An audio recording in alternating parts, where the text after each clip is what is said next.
क्या कॉन्स्टिट्यूशन में राष्ट्रवाद को लेकर कुछ कहा गया है ओवैसी जी? मुझे अंदाज़ा नहीं है, मैं आपसे जानना चाहता हूँ, या उसका किसी भी तरह से कोई रेफरेंस, जिक्र कुछ भी है क्या, जिसको लेकर हम लोग इतना देश में सब चल रहा है? कॉन्स्टिट्यूशन में राष्ट्रवाद पे कुछ भी कहा गया है? भाई उसमें इंडिया, इंडियंस कहा गया है सबको, कोई रिलीजन का नाम नहीं लिया गया है। यही तो इस चीज़ की खूबसूरती है हमारे कॉन्स्टिट्यूशन की। We the people of India, कि we the people of India, not we the Muslim, we the Hindu, we the that this, नहीं है ना। यही खूबसूरती भारत के संविधान की, जो हमारे बुजुर्गों ने इसको सोचकर बनाया था। वेस्टमिनिस्टर मॉडल ज़रूर हमने अपनाया, मगर हमने रिटर्न कॉन्स्टिट्यूशन लिया और कहा कि we the people of India. लेकिन इसको डिस्टॉर्ट कर दिया पॉलिटिशियंस ने। अब सबने किया ना, लम्हों ने खता की, सदियों ने सज़ा पाई। आइए बाहर उतर के, आप वैसे बहुत अच्छा ड्राइव करते हैं ओवैसी साहब, और अगर मैं आपकी जगह इस ड्राइविंग सीट पर होता कभी भी ये नया नहीं कर पाता।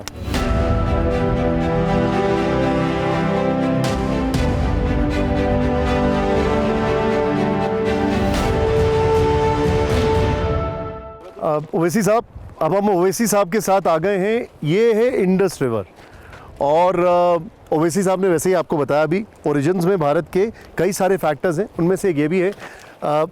हमारे जो योगेश भाई हैं वो बता रहे थे, और ये सबको पता है कि कैसे पाकिस्तान से ये नदी आती है। मैं आपसे एक चीज़ जानना चाहूँगा, क्या आपको ऐसा नहीं लगता है कि एक परसेप्शन बन गया है कि अगर कोई मुसलमान है इस देश में तो वो पाकिस्तान ही जाना चाहता है, और इस चीज़ को नेशनलिज्म, एंटी नेशनलिज्म, इसको लेकर बहुत ज़्यादा हाइप किया जाता है? देखिए, जो देश से नफरत करते हैं वही इसी तरह की सोच रखते हैं। ये तो इस तरफ से, हाँ। जो देश से मोहब्बत करते हैं वो इस तरह की बात नहीं करते, क्योंकि जिन्होंने देश की आज़ादी में उनका कोई योगदान नहीं रहा तो उनको पाकिस्तान आ जाता है। हाँ, ये एक तल्ख़ हकीकत है कि भारत का पार्टीशन हुआ, पाकिस्तान बना, मगर जिनको पाकिस्तान जाना था वो चले गए, और जिन्होंने पाकिस्तान के लिए वोट दिया था, उस ज़माने में एक बात समझना पड़े कि आप और हम वोट नहीं डाल सकते थे।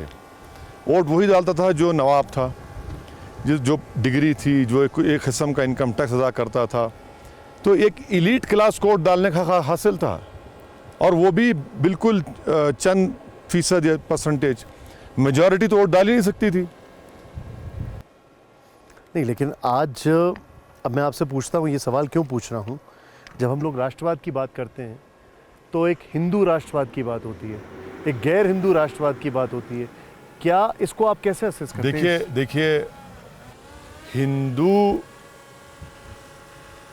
इंडियन नेशनलिज्म एक चीज़ है और हिंदुत्व नेशनलिज्म एक चीज़ है। क्या फ़र्क है दोस्तों? फ़र्क ये है कि इंडियन नेशनलिज्म जो है वो हम तमाम कल्चर्स को, रिलीजन्स को, ज़बानों को, त्योहारों को सेलिब्रेट करता है। वो ये नहीं कहता कि एक देश, एक रिलीजन, एक कल्चर रहेगा। ये हिंदुत्व नेशनलिज्म है।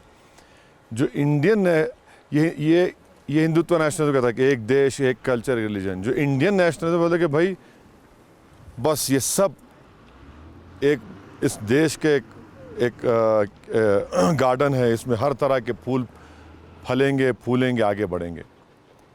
ये फ़र्क है इंडियन नेशनलिज्म में और हिंदुत्व नेशनलिज्म में। और ये इंक्लूसिव है इंडियन नेशनलिज्म, वो एक्सक्लूजनरी है। ये बुनियादी फ़र्क है इन दोनों में। नहीं, लेकिन क्या आपको ऐसा नहीं लगता है कि इस देश में एक राष्ट्रवाद बीजेपी का है और एक राष्ट्रवाद कांग्रेस का है? देखिए, मैं उस राष्ट्रवाद की बात कर रहा हूँ जिसको महात्मा गांधी, बाबा साहेब अम्बेडकर, पंडित नेहरू, सरदार पटेल, मौलाना अबुल कलाम आज़ाद, और उनसे पहले मौलाना महमूदुल हसन, फिर उनसे पहले सन 57 की जंग आज़ादी में जिन्होंने अपनी जानों को कुर्बान किया, सब ने मिलकर तो अंग्रेज़ों के ख़िलाफ़ लड़ा था ना। कोई अपने आप को ये महसूस नहीं कर रहा था कि हम लोग अलग हैं, बल्कि सब कह रहे थे कि हाँ, मैं हिंदू हूँ, मैं मुसलमान हूँ, मगर इस देश का हूँ, मुझे अंग्रेज़ों से लड़ना है, ये वतन मेरा है। ना किसी मुसलमान ने अपनी रिलीजियस आइडेंटिटी को खोया, ना किसी हिंदू ने अपनी रिलीजियस आइडेंटिटी को खोया। यही तो गांधी का पैगाम था। अभी ये क्राइसिस है देश में? बिल्कुल है, बिल्कुल है। तो आज जो रूलिंग पार्टी है वो तो साफ साफ हिंदुत्व नेशनलिज्म की बात करती नहीं, है। लेकिन एक बात बताइए, जितनी सीटें उन्हें मिली हैं वो खाली हिंदुओं के वोट पे तो नहीं मिली होंगी, मुस्लिम्स भी होंगे उसमें। तो देखिए उसका डेटा है, जी। CSDS का डेटा है। बताइए आप।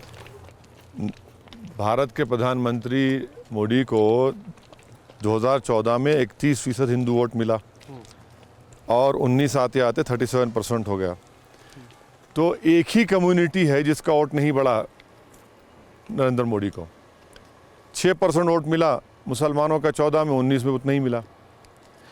दूसरे जितने सोशियो रिलीजियस ग्रुप्स हैं उन सब का परसेंटेज वोट बढ़ता गया।